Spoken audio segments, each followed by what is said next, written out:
MPR RI kembali mewacanakan amandemen Undang-Undang Dasar 1945.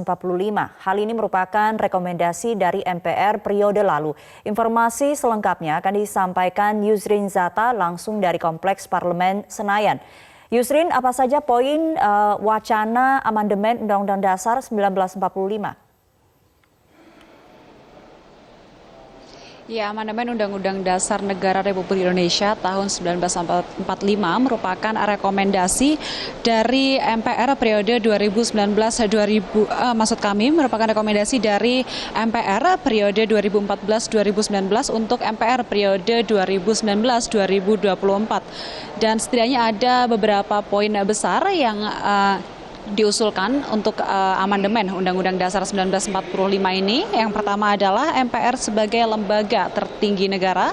Yang kedua adalah menghidupkan kembali GBHN atau Garis Besar Haluan Negara.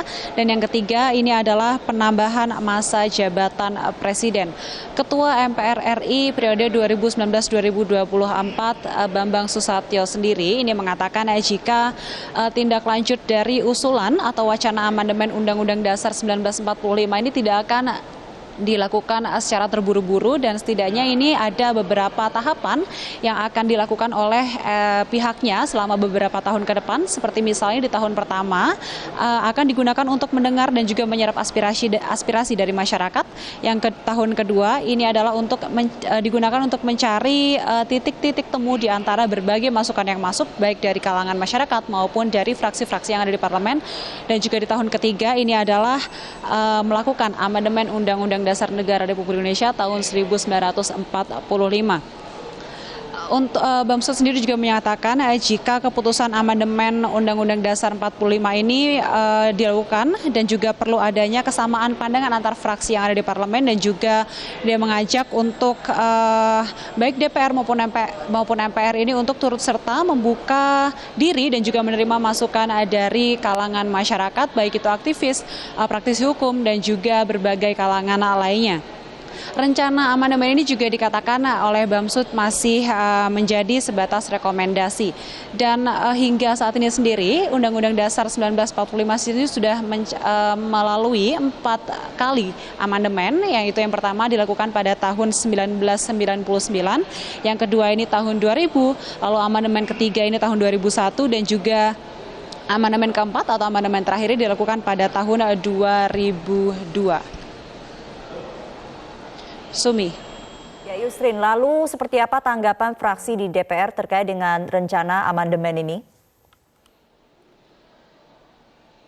Ya, memang banyak masih terdapat beberapa pro dan juga kontra atas amandemen Undang-Undang Dasar 1945 ini, baik dari fraksi yang ada di parlemen maupun kalangan masyarakat. Namun ini kami sudah merangkum beberapa tanggapan atau respon dari fraksi yang berada di DPR sendiri, yaitu dari Partai Nasdem sendiri. Dikatakan oleh Sekjen Partai Nasdem Joni G. Plate ini menyatakan jika Partai Nasdem sepakat untuk dihidupkan kembali dalam sistem ketatanegaraan Indonesia untuk Garis Besar Haluan Negara atau GBHN itu sendiri, dan karena Plate ini menganggap jika melalui GBHN pemerintah tidak bisa semena-mena mengubah arah kebijakan yang sudah ditentukan dan supaya dapat mengikuti arah kebijakan jangka panjang yang sudah disusun. Untuk partai PPP sendiri ini disampaikan melalui Arsul Sani yang menyatakan jika GBHN diarahkan sesuai dinamika dan juga nasional maupun global, dan di mana P3 ini menganggap jika GBHN bukan untuk membelenggu pemerintah namun untuk penyelarasan kebijakan. Dan kemarin pada tanggal 13 Oktober 2019, Ketua Umum Partai Nasdem Surya Paloh dan juga Ketua Umum Partai Gerindra Prabowo Subianto juga sudah bertemu dan menghasilkan salah satunya ini juga menyepakati untuk mengamandemen Undang-Undang Dasar 1945 ini secara menyeluruh, untuk termasuk menghidupkan kembali GBHN atau Garis Besar Haluan Negara. Demikian, Sumi. Yusrin Zata melaporkan langsung dari gedung DPR MPR Jakarta.